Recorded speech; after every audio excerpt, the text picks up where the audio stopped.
But I'm delighted to tell you about one of the missions that Greenmonte has been supporting for many years, and probably not very many of you know about it. And so I'm delighted to be able to share it with you and have Tanya here to help her share with us. The work began 17 or 18 years ago, and it started because David Brenneman's father, Leland, was working for World Vision in the capital, in Zambia. It's a little country in Africa. And some way, he and Tanya found out about this little village outside of the capital that had started a school. Sharon, a young woman, had started a school under a tree with 3 students. And it grew because she had lunch, if you came. And so that was a drawing card. And they got more students than they could take care of, and they built a building themselves using adobe bricks and putting them together to make a building. And there they had to work on the floor because there were no furniture in the classrooms. And Tanya and Leland found out about this. They brought the need back here to Greenmonte, and we had all kinds of projects to raise money. We supported individual students and things like that. And one of our members made a visit to Zambia, and he found out that the villagers walked 2 miles for water. And when they got to the water source, it was just a hole in the ground with dirty water. And so one of our first projects was to drill a well so they would have water. And that's the one thing I remember especially of seeing this slide where the water was coming out of the ground and the people were rejoicing because they had white water. And I thought, white water? Well, it was clean. It was white water, it was clean. So Tanya's here this morning to tell us a little bit more and show us some slides about the beginning, because it's still going on, and I think they support a couple schools now. A couple schools started in other little villages. So I'll turn it over to Tanya. Thank you.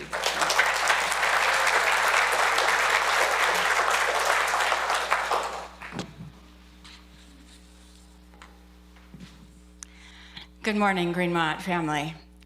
I'm so thankful to be one of the 4 generations of the Brenneman family who have called Greenmonte our church family. And in 2007, we at Greenmonte became aware of tremendous needs in a squatter's village outside of Lusaka, Zambia in Africa. We felt God's call on our hearts to go and meet the people, and by God's power to meet the needs. To give you an idea of what we encountered there as we prayed for the Zambian people in our little prayer room, I'm going to read my journal entry after a day with the Greenmonte team. Quote, "Today our Greenmonte mission team felt like grasshoppers, like the Israelites facing the giants in Canaan. Tears ran down Dr. Curtis Souter's face over cases in his health clinic. Rachel Martin met a woman with 8 children, no husband. She has no home, no land, only a vegetable garden. Rachel wept. What can she do? She knew she was a grasshopper. Bill Clifton's eyes brimmed with tears, and he stepped out of the room to recompose. No money, no jobs, drunkenness, sickness, anger, pain, evil spirits, hopelessness, beatings, and no visible way out. I held grown women in my arms who gripped me tight and wept, rocking from side to side like babies in my arms. In the midst of the intense suffering and insurmountable problems, I felt the crush of being a grasshopper. I put my head on the school desk in the dark mud prayer room and sobbed, crying out to God for these precious people. This evening we talked together about how we have no power. We have no solutions. Only God can bring life into this pit of darkness. We prayed together as a team, and we felt the faith to go back into the village tomorrow." End quote. When we returned home, we, the Greenmonte Church family, sought God in our powerlessness. We did not run away. We waited, we watched, like grasshoppers, for the mighty hand of God to move. I invite you to watch this video that shows you how God started and carried this ministry through the people of Greenmonte.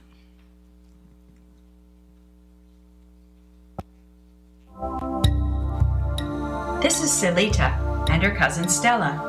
They live in the African country of Zambia.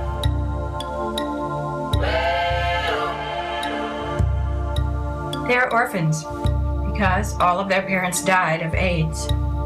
They and their brothers and sisters live with their grandparents, John and Jennifer, who spent all their money on doctor bills and funeral bills for their children and finally had no money left for a house payment. They suddenly had no place for Stella and Silita and their other cousins to live. So together they walked outside the city to farmland, where they helped their grandparents build a hut out of mud bricks and make a roof out of grass and plastic strips.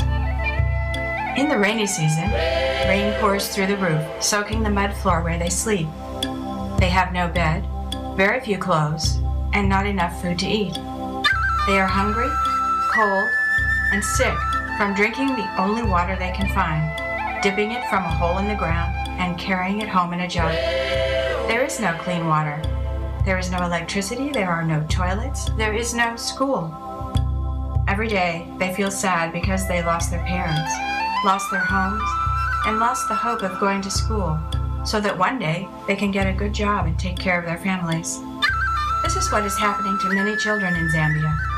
On farmland outside of Lusaka, the capital city, is the squatters' community of 1,500 people living in mud huts. This is where Stella and Silita live. It is called Grip's Farm. Thankfully, in 2006, some kind people who lived nearby felt compassion for the people who lived in such terrible conditions, and they started a school for the children. Only 5 children came to the new school, which was held under the mango tree. The volunteer teachers had no books, no pencils, no paper, no chairs or desks, and yet they were determined to help these little children. They taught the children to write the alphabet with sticks in the dirt. And they taught them to pray for God to provide food, water, clothing, shoes, books, pencils, desks, and a school building. And they prayed every day, crying out with loud voices for God to help them and their families. Lucy Banda, in the center of this photo, was a 5-year-old who lived with her family in a 1-room mud hut. She didn't get enough to eat. She was sickly and couldn't grow because of lack of food. Lucy often slept outside at night to avoid her stepdad's violent temper. When the little school started, Lucy was so excited. Every day she waited by the side of the road, straining to see the teachers walking up the dirt path. When she spotted them, she ran around the village inviting her friends, "Come to school! Come to school!" She built up the size of the school from 5 to 70 students in the first year, and her enthusiasm encouraged the teachers to keep coming back day after day. Without her, they would have given up because their conditions were so difficult. But when they thought of quitting, they couldn't stand the thought of how Lucy would feel waiting by the road watching for them. If they didn't come, she would be so devastated. Lucy Banda, a tiny little 5-year-old, is responsible for bringing education to her whole village. The next year, in 2007, my husband and I were shown the squatters' village of Grip's Farm, and God touched our hearts to help the volunteer teachers get the money they needed to educate the children, to improve their health conditions, and to empower their families to earn more money. We started an organization called Grassroots Heroes International to make this possible. We began our work by putting in a well, which gave the children and their families clean drinking water. The children were amazed because many of them had never seen running water before. They called it white water. When the water ran for the first time, the women danced and sang for hours, giving thanks to God for this wonderful gift. We also arranged for food for school lunches every day for the children. And we brought in medical teams to treat illnesses and teach the people on health issues. Hi, my name's Curtis Souter. I'm a pediatrician here at home, which means I take care of children like you. And I've been to Grip's Farm in Zambia 3 times The first time I went, I found a lot of children who were small for their age. They'd be maybe 8 years old and the size of a 5-year-old because they didn't have enough food to eat. And I also found a lot of children who had illnesses from drinking unclean water. The last time I went, I found that the children appeared much healthier because they now had clean drinking water, and they also had lunches provided at school for them, and that also helped them be healthier.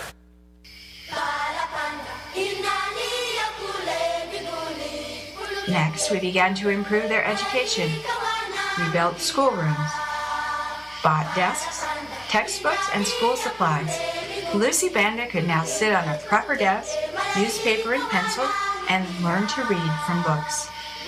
There are now 265 students in grades K through 7 in the Mongo Grove Community School, taught by 8 certified teachers. The students love to come to school. They now have hope of building a better life through education. 42 students are attending public high school through our scholarships. Some of these young people started school when they were 14 years old, learning their alphabet under the mango tree. Several of them are orphans, some of whom live all alone, like Levy. We just wanted to say thank you for everything that you have done to us. Please continue supporting us and never give up. We really need your help, and you are the people whom we trust that you never leave us, and we always pray for you like you did. In addition to improving health and education, we want to help the families earn a better living so they can break out of the cycle of poverty. Most of the adults in the village did not know how to read or write and didn't speak English, which is the official language. 62 adults are now learning to read, write, speak English, and do math. Many of the adult students have now acquired jobs and are better able to support their families. The love for education has sparked into a flame of hope for them. We've also given people skills to earn a living through sewing classes, baking classes, carpentry skills training, handicraft classes to make purses and bracelets, small animal husbandry training in rabbits, chickens, and ducks, and money to start small businesses. These have been very successful. Many families have been able to build their own concrete block houses or move into proper houses in neighborhoods where they now have electricity and running water. Small businesses are dotting the community now. Hope has blossomed in the lives of so many. Stella and Salita's grandparents are now earning a living by baking bread to sell, selling chickens and rabbits, and they've purchased land and laid the foundation for a proper concrete block house from their earnings.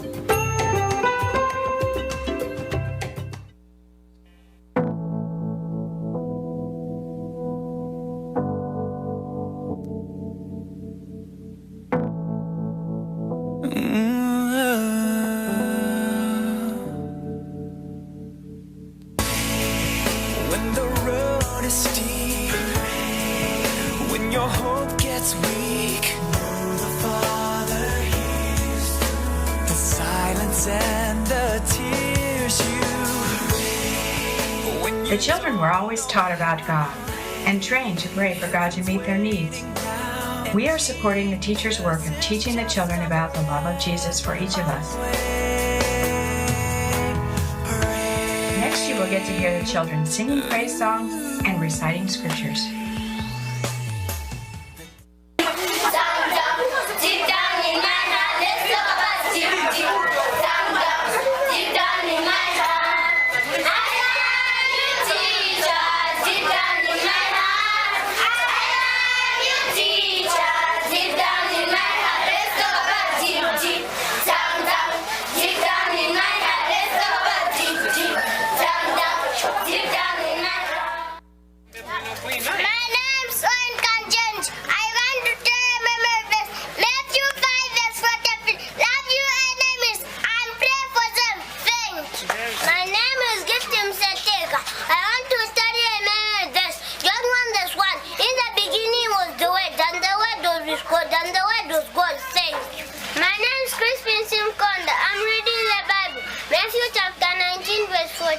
Jesus said, let the little children come to me, saying,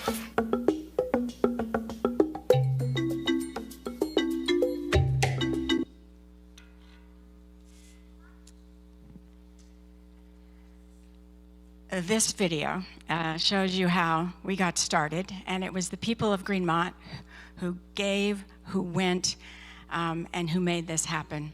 We can start the slideshow. Let's start at the beginning, okay? From the first slide.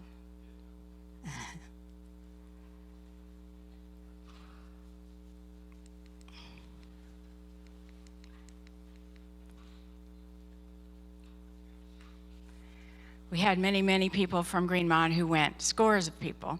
And I picked out some of the families, groups that went, and individuals that went to show you some pictures. Here you see Becca Dooley there and her sisters. Here we go. All right. How did God answer the prayers of the people in the village? It was through the people of Greenmonte. Here we have Ruth Martin, who went to help them learn how to sew. We have Tanya Brenneman, my mother-in-law, who went also teaching them how to sew. There's David in the middle there on the left, and Roy Martin there at the new well.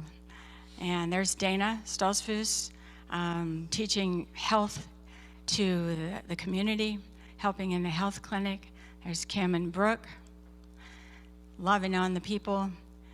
There's Marilyn Burkholder and Julie. There's the whole Martin family. And here we have Becca, there we are, and the other Martin kids on the right. That video was made about 10 years ago, so I want to catch you up to date on what's happened since then. They have concrete block houses and they have electricity. They are very, very proud of their new homes. And their small businesses are doing very well. Mango Grove Community School in Grips was at 80 when we started, and there are now 625 students there. It is quite astonishing. Here is a little welcome song. They have an outdoor assembly every morning, and here are the children singing the welcome to the visitors, which would have been those of us.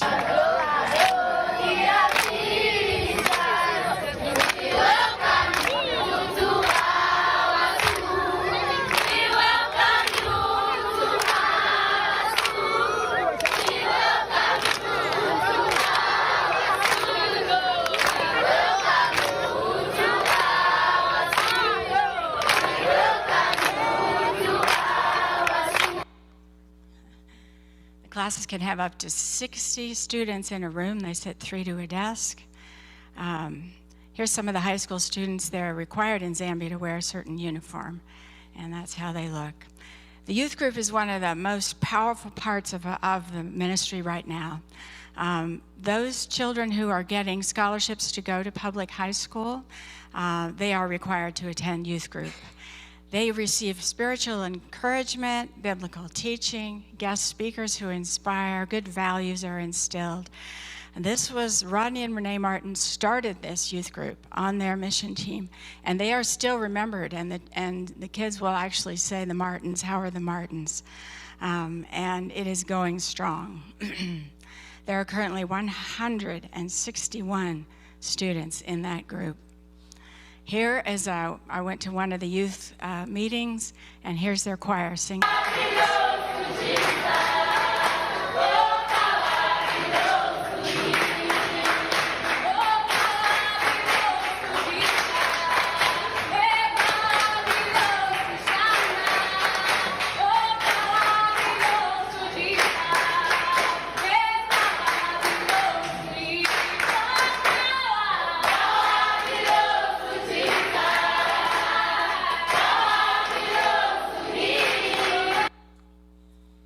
Here are some of the college-bound students that we had. The lady in the middle there, she has graduated from college with her nursing degree, and she just came by to say hello and thank you. Here are the kids there having fun after the official spiritual part of the meeting. We do a youth camp every year for the kids. It's many days. They camp out. They have a great time. This year we had a youth service day. They're providing food and elderly for the people in the community and cleaning their yards and homes. We have trained them in evangelism, and they went out to evangelize their neighbors. We have now found out about a second school. It's called Alf Mary School. And this was started in 2016 by a pastor, Pastor Banda. He was working for the agriculture department in the government, and he had a dream from God that he should quit and start a school in a remote village outside of the city. He obeyed. He moved out there with his wife. They put up thatched structures. These are grass. It's not even mud structures. They're grass buildings. And he began teaching, and there are now 400 students there. Grassroots Heroes has funded concrete buildings, put in clean water wells, and provides stipends for all the teachers. Here they are at their morning assembly. Pastor Band is in the middle, and you can see the nice buildings in the background. Here they are in their classrooms. This is the traditional greeting that every guest or teacher gets every morning. Good morning, madam. How are you? We are fine, thank you, and how are you? I am fine also, thank you. Thank you, madam. You may sit down. Thank you, madam. We're doing carpentry training for men, sewing training for the women. These are the conditions that the people live in. The middle is the kitchen where they cook over charcoal. The kids have no toys. These are soccer balls they make from string and plastic bags. You see checkers there. Those are pop bottle lids on the left. And the girl playing jacks has rocks for her Jackson ball. Here they are getting their lunch served. The parents come to help prepare it. Kids wait in line, sit outside, have a really good lunch. The older students clean up, and here's the water well that we put in.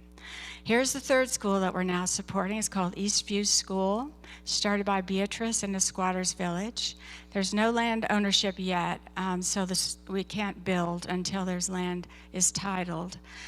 We put in a clean water well for them, and the teachers are given stipends. Here are some of the kids that go to the school. You see the mud brick buildings in the background. I just love their faces. Aren't they the most beautiful children? Anyway, here they are at morning assembly. And forgive us our trespasses, as we forgive those who trespass against us. And lead us not into temptation, but deliver us from evil. For thine is the kingdom, the power, and the glory, forever and ever. Amen. And here they are singing a song, Come and See What the Lord Has Done. Come and see, come and see, oh, come and see, oh, come and see what the Lord has done. Come and see what the Lord has done. Here the parents are fixing the lunch for this school. Eastview are doing sewing training. Come and see what the Lord has done.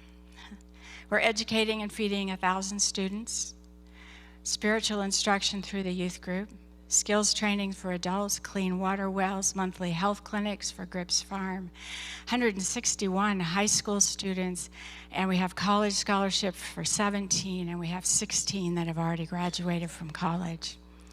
A new generation is needed to take up this mission. For example, tomorrow I am turning 70. And the people that have started this and are carrying it are following right along with me in aging. We need a new generation, and we're hoping that would be from Greenmonte to step up and lead this mission into the future. We invite you, come to Zambia. See what the Lord has done. Meet the teachers and the children. Feel God's power moving in that youth group. Look into their eyes, shake their hands, and ask God if He is calling you to lead the way to sustain and build His missions in Zambia. If you're interested in going to Zambia, you can contact me at the email address or phone number. It's on the back of your little bulletin today. And if you're interested in donating, there is a QR code there for you to use to donate. Thank you very much for your time, for your love for the people of Zambia, all those of you who have been involved. Praise the Lord for what he has done.